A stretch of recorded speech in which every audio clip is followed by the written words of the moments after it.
Have you or your child broken the tone hook on your hearing aid? Sometimes from age or excessive wear and tear, the hook can crack and separate from the hearing aid. Remove your tubing from the tone hook by simply twisting and pulling. Set the broken tone hook piece apart.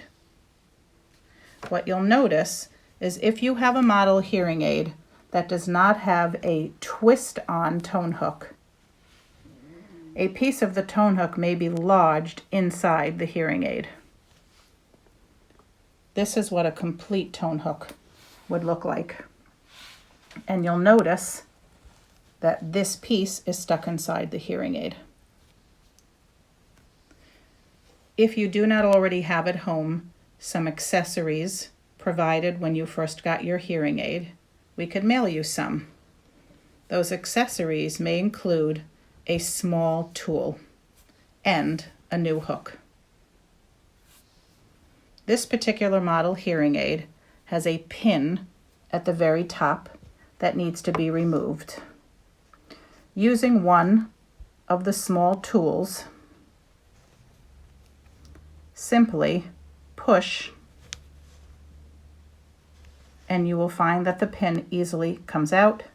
Set that pin aside in a safe place because we will need it again. This hook may not be able to come out on its own with your fingers. You may use the same hook tool with leverage against the broken piece. Pull. This piece is discarded. Take your new hook, place the new hook inside, take your pin that you very carefully saved, take the other side of the tool and push it back in place, and now you are all set to reconnect your hearing aid with a new tone hook and your ear mold.